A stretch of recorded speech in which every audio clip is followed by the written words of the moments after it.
Bonjour Gabrielle Alperne. Bonjour monsieur. Bienvenue sur Radio Classique. Vous êtes docteur en philosophie, vous avez travaillé au sein de cabinets ministériels d'entreprises et vous avez aussi sillonné la France à la rencontre du monde agricole. Vous en parlez dans votre livre « Créer des ponts entre les mondes » aux éditions Fayard. Vous étiez à l'inauguration du Salon de l'agriculture pour commencer le week-end dernier à Paris. Quel regard porte une philosophe comme vous sur un tel événement ? Alors, c'est vrai que cela peut sembler un peu étonnant qu'une philosophe s'intéresse à l'agriculture, finalement. On va poser cette question, effectivement. Mais pour le coup, la philosophie s'intéresse principalement à ce qu'est l'être humain. Et donc, finalement, les philosophes comprennent peut-être assez vite l'importance et le rôle de l'agriculture pour notre humanité. D'ailleurs, la philosophe Hannah Arendt disait que l'agriculture n'est pas seulement le plus ancien métier du monde, c'est aussi le plus sacré. Justement parce qu'il permet de nous reconnecter finalement au réel, au monde. Et donc c'est pour ça que pour moi c'était important de pouvoir m'intéresser à l'agriculture et aussi finalement à ce que elle dit notre société. C'est pas juste un secteur, voilà, c'est pas un secteur comme un autre. C'est un miroir de notre société. Voilà, d'où effectivement cette importance pour moi d'être au salon de l'agriculture et de ne jamais rater d'ailleurs depuis maintenant presque 10-12 ans un salon. Et cet événement avec ces animaux, cette foule qui se presse, à quoi ça vous fait penser ? Quelle réflexion ça vous inspire ? Alors, on voit que tous les ans cela suscite un grand enthousiasme et donc c'est toujours émouvant de voir ces petits enfants qui s'émerveillent devant tous ces animaux. Mais c'est vrai que ça éveille quand même tout de suite une réflexion en moi où je me dis finalement c'est terrible parce que on se dit que si le salon de l'agriculture n'avait pas lieu tous les ans, eh bien certains enfants, un certain nombre de personnes n'auraient peut-être jamais vu une vraie vache de leur vie. Voilà. Et c'est vrai qu'on voit qu'il y a malheureusement une déconnexion finalement je trouve entre les citadins et finalement ce monde agricole et ça pour le coup ça pose vraiment une question. Il y a moi une phrase qui m'a beaucoup marqué d'un écrivain japonais Genzaburo Yoshino, donc 1937 dans un de ses romans qui s'intitule Et vous, comment vivrez-vous ?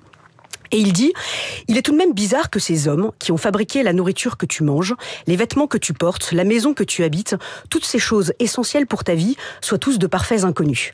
Ça date de 1937 et finalement aujourd'hui, qu'est-ce qui a changé ? Eh bien, on a l'impression que malheureusement, nous sommes tous devenus de parfaits inconnus les uns pour les autres. Voilà. Et donc, le salon effectivement est là aussi pour pouvoir peut-être un peu mieux connaître le monde agricole, mais c'est important que l'on n'attende pas une fois par an le salon de l'agriculture pour pouvoir parler d'agriculture. Et vous, donc justement, vous êtes allé à la rencontre de ce monde agricole. Je le disais, vous avez sillonné la France avec une grille de lecture que vous développez dans votre livre, notamment Créer des ponts entre les mondes. Cette grille de lecture, c'est l'hybridation. Alors, expliquez-nous ce que c'est que l'hybridation. Oui, alors c'est un terme qui peut sembler un peu barbare, mais par ce terme, j'entends tout simplement cette idée, effectivement, oui, de créer des ponts entre les mondes, c'est-à-dire de mettre ensemble des choses qui peuvent sembler un peu contradictoires, mais qui, justement, ensemble, vont permettre de créer des choses nouvelles. Alors, je donne tout de suite quelques exemples très concrets. Oui. On voit par exemple se démultiplier en France, dans tous les territoires, à l'étranger d'ailleurs aussi, des lieux un peu étranges dans lesquels on va trouver un incubateur de start-up, une résidence d'artistes, une crèche et une épicerie solidaire. Voilà. Bon, tout ça dans une hybridation, un mélange de publics, d'usages, de générations qui sont réunis dans un même lieu. On voit de plus en plus de crèches qui se développent dans les maisons de retraite. On voit que les métiers s'hybrident. Par exemple, de plus en plus de chefs cuisiniers développent leur propre potager.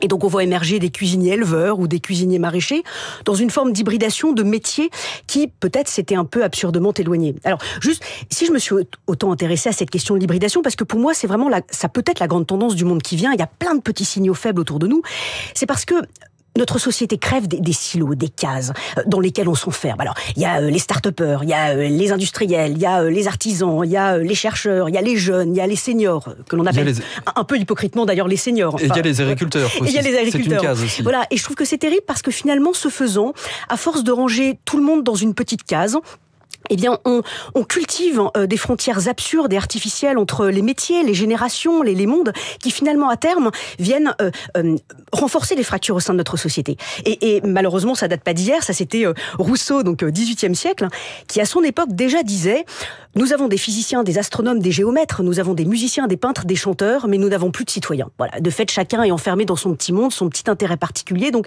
d'où moi ce combat en tant que philosophe, recréer des ponts entre les mondes. Et durant votre voyage, donc en France, dans les différentes exploitations, eh bien, vous vous êtes aperçu que l'hybridation, ce phénomène qui monte, dont vous parliez, eh bien, finalement, il était très présent depuis un certain moment, d'ailleurs, depuis un bout de temps chez les agriculteurs. Oui, et ça m'a faisait de l'hybridation sans le savoir. Exactement, ça m'a vraiment interpellée. Donc ce livre est vraiment le récit de ce tour de France, voilà, la rencontre alors à la fois effectivement des professionnels, des agriculteurs, donc dans plein de filières différentes, mais aussi des écoles, des lycées agricoles. Enfin voilà, je suis vraiment allée voir un peu tout le monde dans toute la France.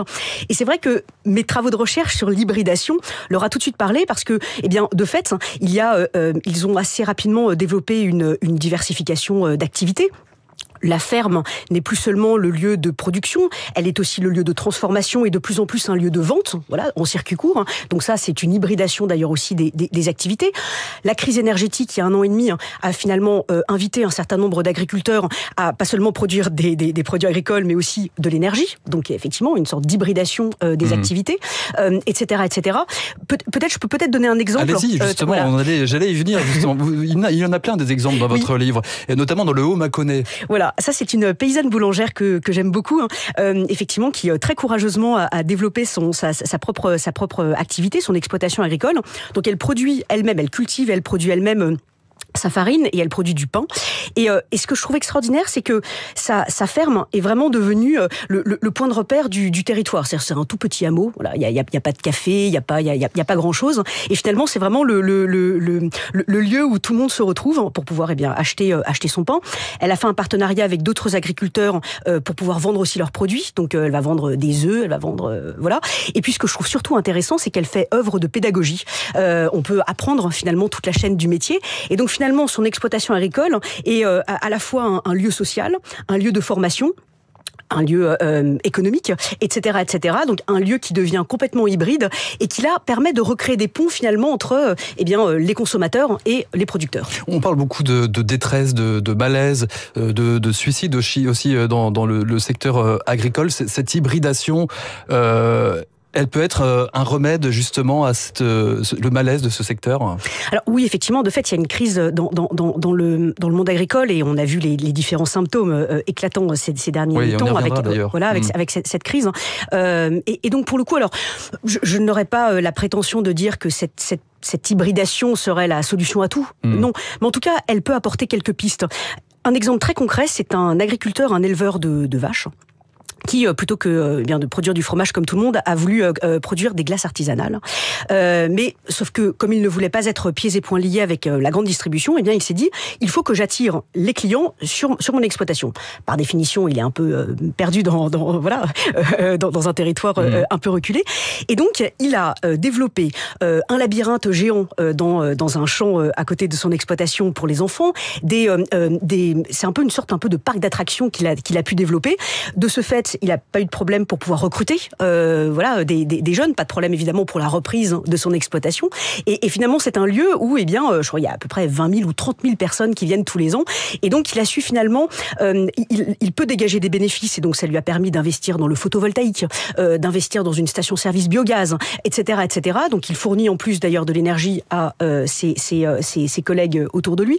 Donc, on voit finalement, ce sont des modèles qui sont en train de s'inventer. Et moi, ce que je trouve intéressant chez les agriculteurs, c'est justement cette innovation, finalement, ce sont des expérimentateurs dans l'âme, voilà. Et donc j'ai pleinement confiance dans l'agriculture pour pouvoir inventer les solutions de demain, notamment en matière d'écologie et autres. Vous écrivez dans votre livre, n'est-il pas temps de réconcilier le paysan et l'agriculteur ? Qu'est-ce que ça veut dire exactement ? Bien, l'agriculteur, c'est effectivement c'est le producteur, c'est l'entrepreneur, le chef d'entreprise, si j'ose m'exprimer ainsi. Le paysan, même étymologiquement, c'est l'enfant du pays. Donc c'est aussi le lien à la terre, le lien au territoire. Et on voit bien, effectivement, les points de repère disparaissent, on voit bien qu'il y a une sorte de délitement, effectivement, social. Et donc c'est là où, pour le coup, il me semble que l'agriculteur devrait jouer, effectivement, un rôle de point de repère au sein du territoire, notamment rural, où il se situe.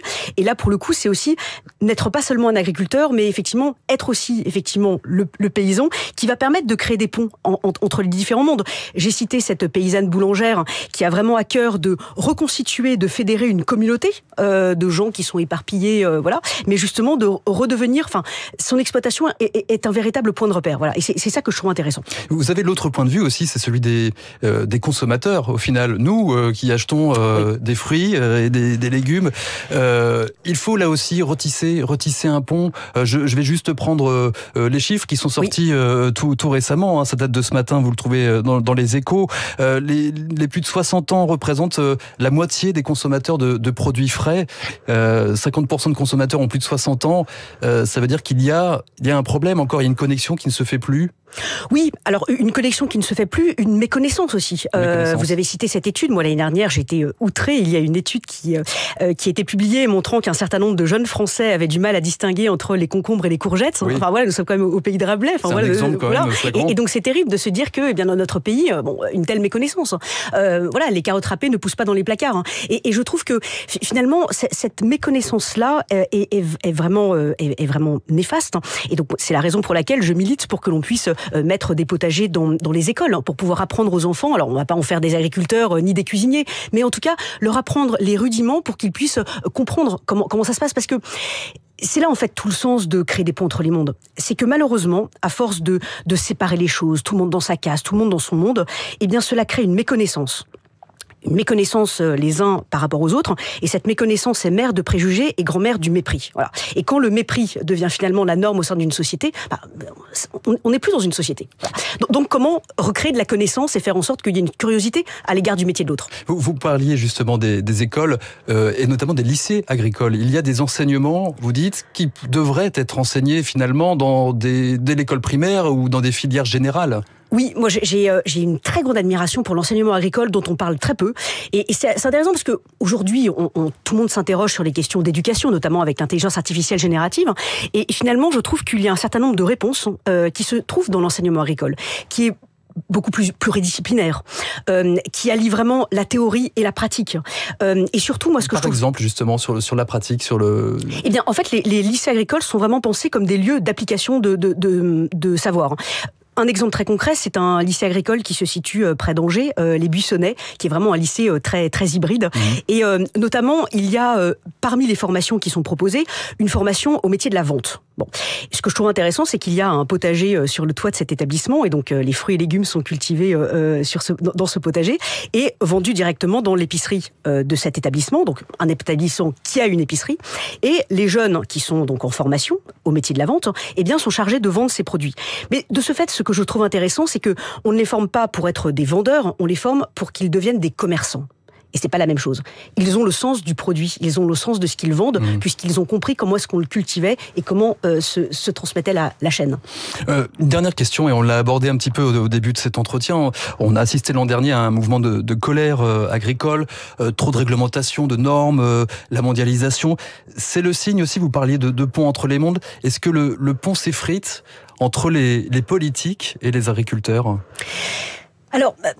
Oui, moi il y a quelque symptôme. Oui, et il y a quelque chose qui me choque beaucoup, c'est que depuis un certain temps, il y a vraiment une forme de populisme, de marketing politique autour de la notion de pouvoir d'achat, où finalement on fait croire aux citoyens aux consommateurs en l'occurrence, que il faudrait acheter les choses toujours moins chères, que les aliments n'ont pas de valeur, que le travail de ceux qui ont cultivé ces aliments n'a pas de valeur, et ça c'est quelque chose qui ne va pas. Donc la question et même peut-être ce serait, on voit bien que la part en tout cas dans le